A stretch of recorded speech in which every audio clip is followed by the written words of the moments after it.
This exciting record chase is brought to you by BENZ, the Luderitz Nest Hotel, Shell and BENZ Motors Namibia.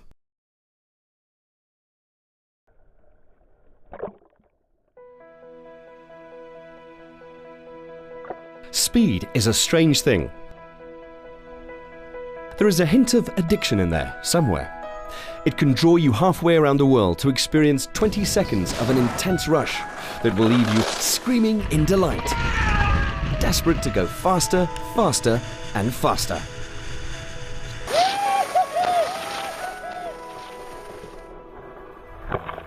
Out in the elements, the dust, sand, gale force winds. Being here is what makes sense to these individuals, making them feel ecstatic. A certain amount of sandblasting, hopefully a few rocks flying. Throw in gale force winds, combined with the best speed sailing strip in the world. And you have all the ingredients that delight these chosen ones, who are competing to become the fastest sailor in the world.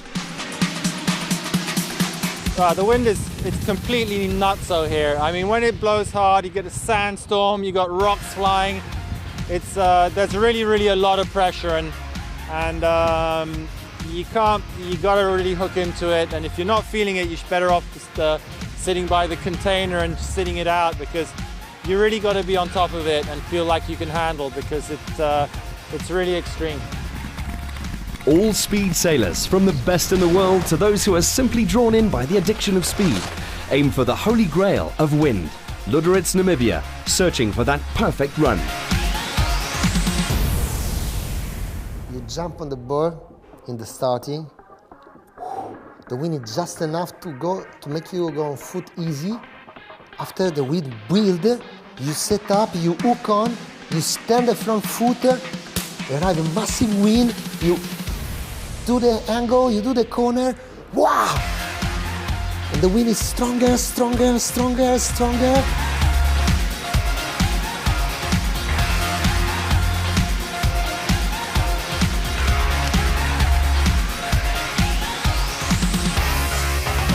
When you stay end of the run, so you have to go inside upwind, after you have to jibe downwind after the angle, after go upwind again. If you don't do this S, you go just straight into the wall.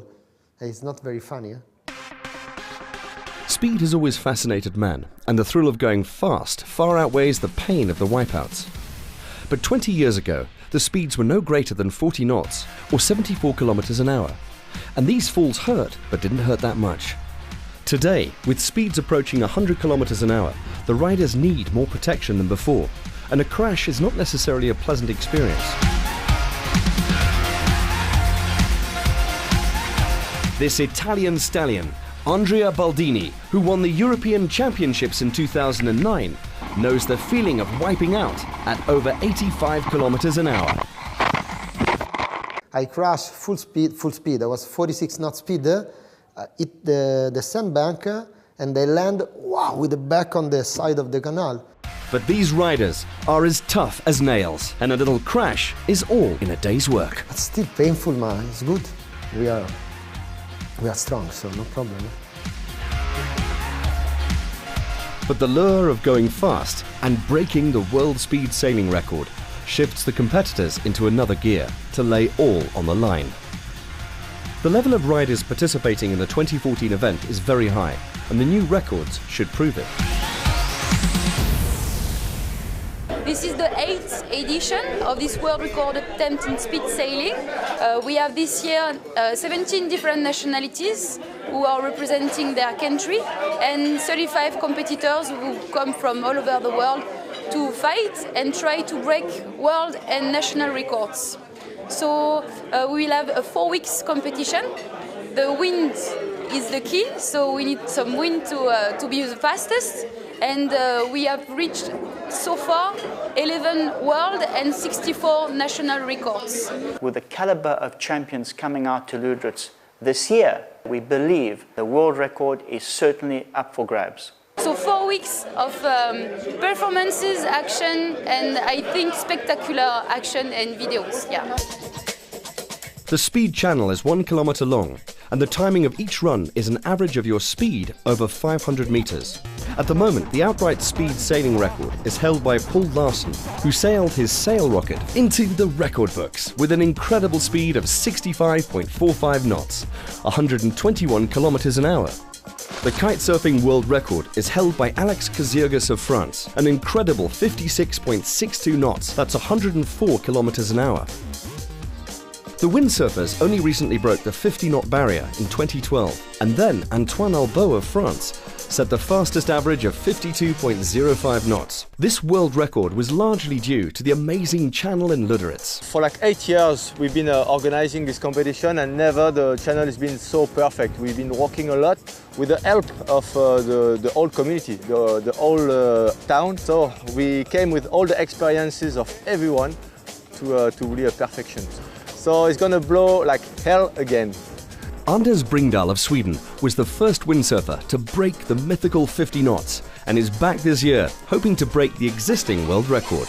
There have been speed sailors, you know, dating back to Weymouth, and we all have the same thing. We want more wind, we want flatter water, and we all want to go faster. So, you know, you gotta kind of be the dog of the day if that's gonna all, you know, line up, right? But we do what we can, you know, so we're having fun. One of this year's competitors is Thierry Bilac, who held the world speed record in windsurfing from 1991 to 2004 and has returned to improve his top speed of 45.34 knots. Alongside his attempt, Eric Beale, the famous British windsurfer, the first man to reach 40 knots in 1988, could not resist the lure of the Luderitz Speed Challenge. Well, first of all, you know, when everyone started going really fast here, the kiters first, I felt really inspired to come here and sail and feel what, you know, like least how fast the water is here, and it's very fast. It's the fastest water in the world, so had to come. You know, people from all around the world flying just for that little strip right there in the middle of the desert in Namibia. I mean, how unique is that? And these competitors don't fly alone. They bring a lot of equipment as they need to be prepared for all conditions. I have 4 sail, 2 board. 2 boards, 3 sails, 4 masts. 2 board, 4 sail, 5 boom and 5 fin for ever speed. Luderitz in Namibia has been famous for its diamond discovery in 1908, the rush for rich guano deposits in the 1850s. And right now, it is famous for the incredible wind speeds and speed strip in the second lagoon. It blows like there is no tomorrow.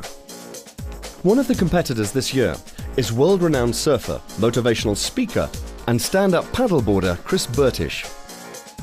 As part of his life challenges, he has always wanted to participate in the Luderitz record chase. For the pure rush, the pure adrenaline, and just testing yourself against the elements, I think, is what it's really all about.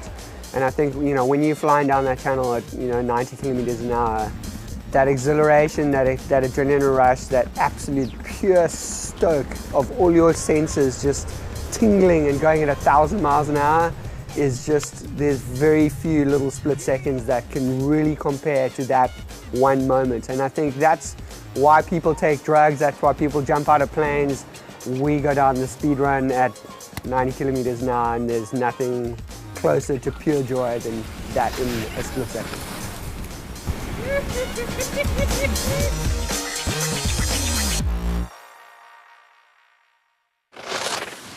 Sébastien Catalan of France, co-organizer of the event, and the first sailor in the world to reach 50 and then 55 knots, feels a great need for speed. It's really a matter of feeling good in the water. You know, when you like, you know, feeling like in your couch in front of the TV, that's where you're starting to go like really perfect to go fast. So it's all a matter of feeling a home, you know? If you feel great, if you feel comfortable and everything, and then you're gonna go fast, yeah. Yes, it's just a one way to live, I guess. I'm always going to do 60 knots, you know, it's only a number anyway, but yeah, it's one day a kite surfer will reach that point, you know, so sooner or later we better do it now. Eh? And speaking of 60 knots, we caught up with Henny Breedenkamp, who elaborated on his spectacular crash in 2009 in winds of close to 60 knots. It's such a hectic day. We measured 58 knots. You still made the video for that with that purple kite with the 6 tires lying on it. madness. And a big gust took me around the corner. And I got the hold of this whole thing. I had it all under control, perfect. Right at the end of the run, got the kite up above me, and suddenly this gust lifted me up slowly, and I just kept going. First hop 80 meters, second hop 30 meters, and then luckily the lines broke. Henny was the first sailor in the world to reach 40 knots over the nautical mile, and is concentrating on windsurfing this year. After that crash, maybe a good idea. During the first week of competition, there were 3 excellent days of sailing. The wind was perfect and reached a comfortable 35 to 40 knots. Today it looks like really good. The canal is flat, the wind is strong, so maybe some good number will happen. Some 50 knots and maybe more. Let's see, forever speed. It's like the strongest wind you got so far. With 50 knots at least. Quickly, 2 national records were set. Andrew Redfern from Fiji with 36.15. Martin Toth from the Czech Republic quickly found his form and set a new national record of 39.96. Austria Franz Grabner pushed very hard and achieved an excellent 47.88 knots, a new Austrian record. A 3-way battle ensued with Patrick Diethelm, Anders Bringdahl and Hans Kriesel. Hans led for most of the second day and reached 49.66. Anders Bringdahl did his best to sneak ahead, but despite his best efforts, could only manage 49.61 knots.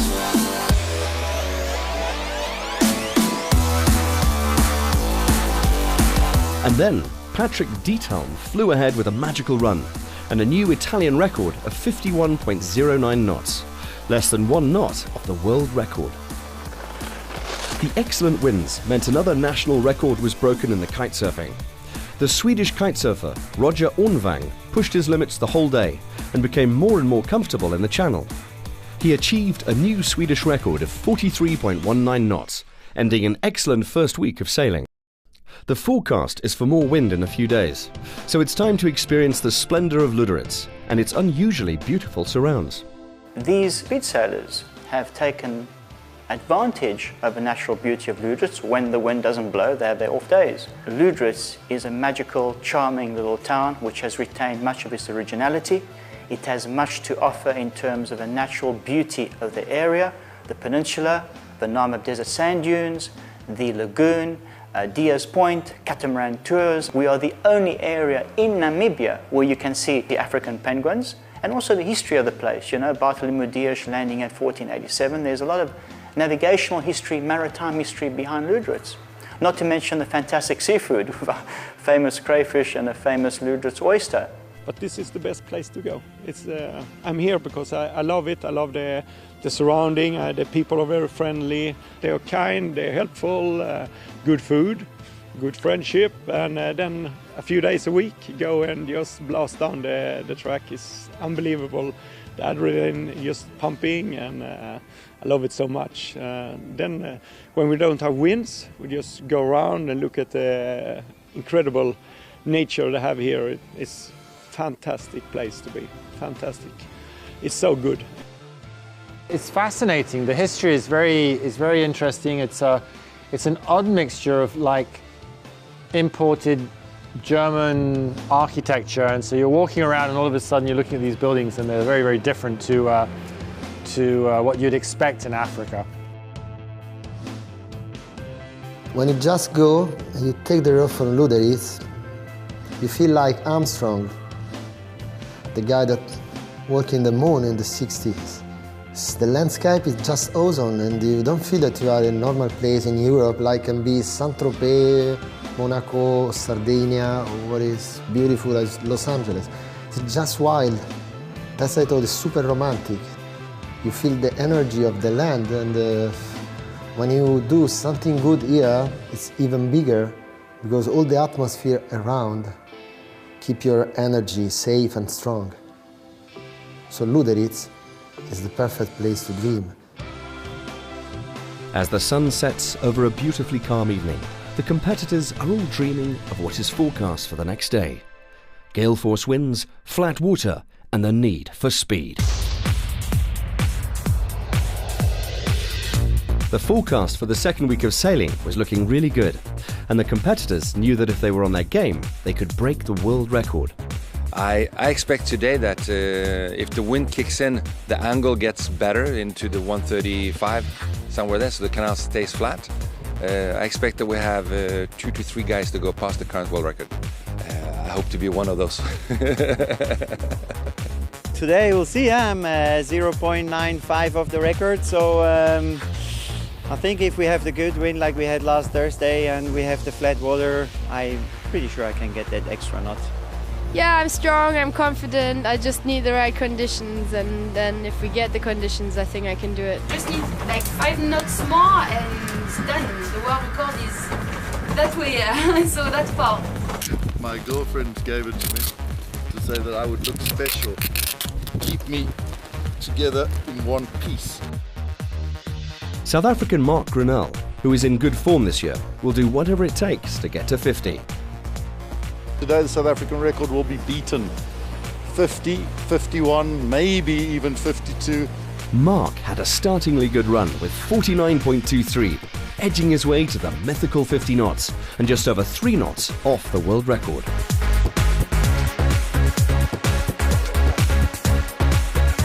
Henny Breedenkamp, also of SA, was close behind and with his immense experience quickly reached his personal best of 48.77. Even with his experience, it is very tricky to graciously come to a stop.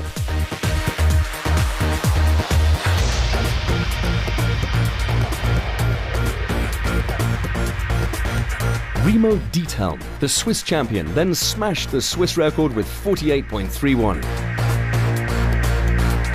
The Dutch competitor, Jacques van der Hout, achieved a top speed of 49.06.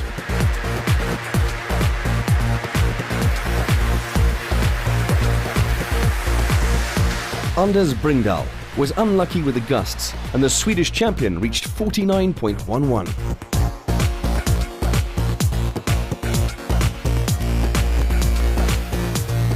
Namibian champion Matthias Ratcher achieved a 46.78 knots, very close to his personal record. But again, the top speed of the day was achieved by the Italian Patrick Diethelm as he flew down the channel and claimed a very fast 49.74. The following day, with great winds, Eric Beale, the legend of the 80s, beat his all-time best speed with 44.88 knots.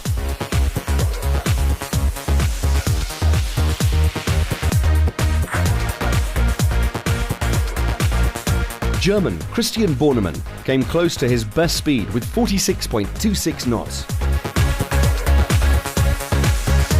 Then, after a long stare-off with his windsurfer, South African and African champion Mark Grinnell achieved a new South African record in windsurfing with 49.92, over 92 kilometers an hour.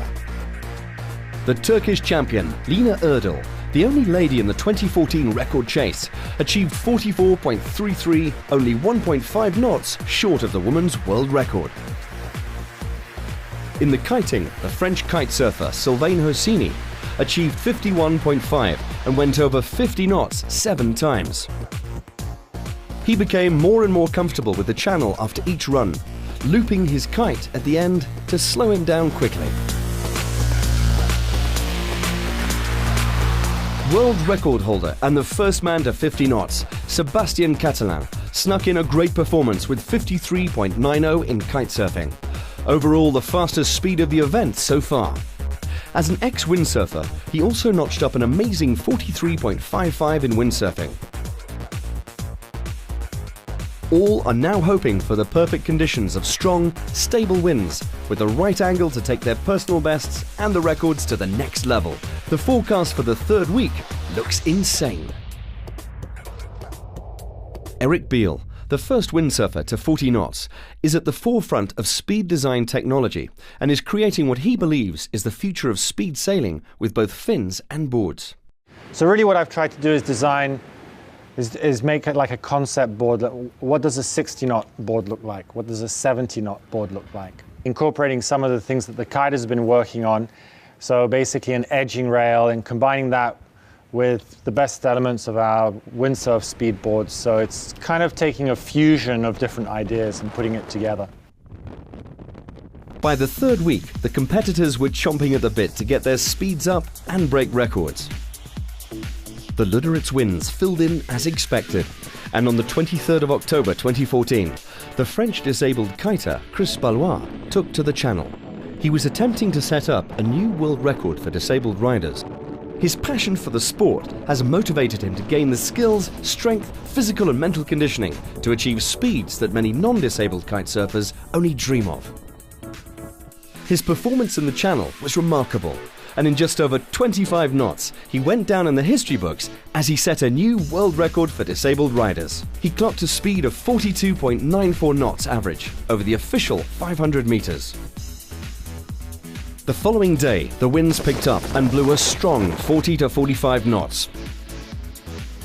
The wind so far is like 12 o'clock, it's like 40-45 knots, so it's going to increase because it's a thermal wind. So as soon as it gets hotter, like 2 o'clock, the wind will push against more strong. I'm so impressed because the wind is gusty, strong, and I see the windsurfer, it's difficult for her, and the sand just flying around the water, just unbelievable. Wow. French legend Thierry Bilac, who held the world speed record in windsurfing for 13 years, was working hard to set new records.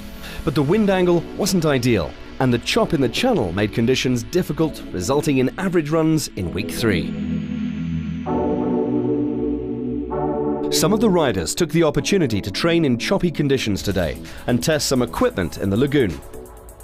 But already the forecast for week 4 was lighting up and looking perfect. The competitors prepared themselves and their equipment for a final attempt at breaking the records. The children in Luderitz always have a ball when the speedsters come to town. There is ice cream, sack racing and general excitement as the riders show the kids how it's done on an SUP. And the kids then return the favour, showing the competitors how it's done in a tug of war.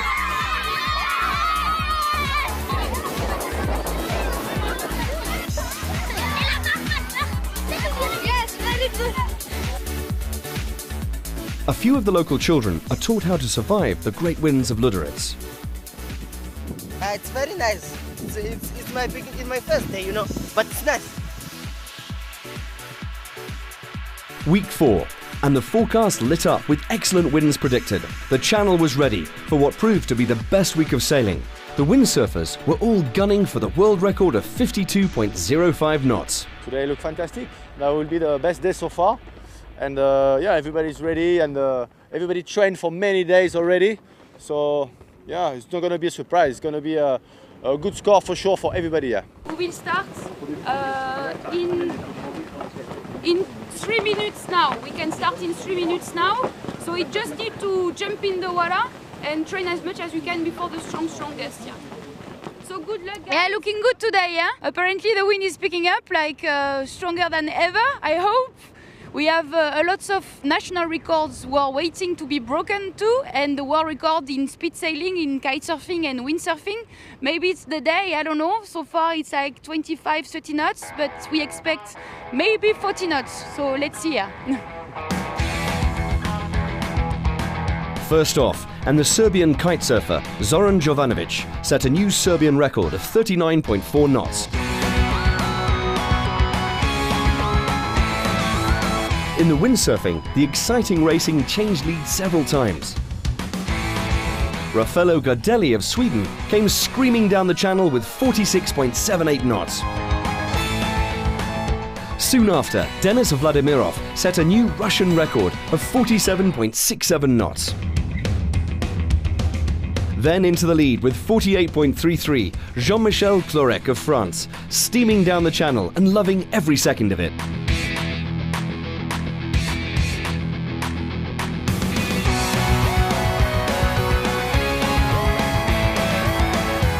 Next up, French champion Thierry Bilac took the lead and at the same time destroying his all-time best with an excellent 48.02.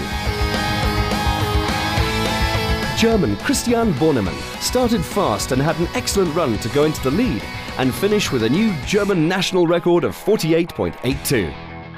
The runs continued as the wind got stronger, and finally, the top performer of the day, as well as the entire 2014 event, Patrick Diethelm of Italy.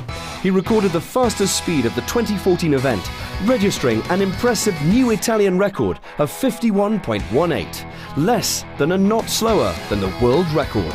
Windsurfing champion Antoine Albo's world record of 52.05 is safe for another year. The Channel this year has been the best it's ever been, and with 9 days of racing, the Luderitz winds made sure of some staggering performances. The 2014 event has been truly historical, with 1 new world record and no less than 11 national records. It was a year of thrills and spills, personal records and national records. And at the end of it all, the competitors came away smiling, all with great performances and ready to tackle the Channel once again in 2015 in the Chris BENZ Luderitz World Record Chase. You know, any opportunity to challenge yourself and, you know, face your own fears and do something that's sort of out of the box and just see how far you can push it. You know, I think we all have fears. It's just a matter of how you manage it, how you deal with it and push past it to be able to realize your goals and, I guess, live your dreams. This program was brought to you by Chris BENZ, the Luderitz Nest Hotel, Shell and M&Z Motors Namibia.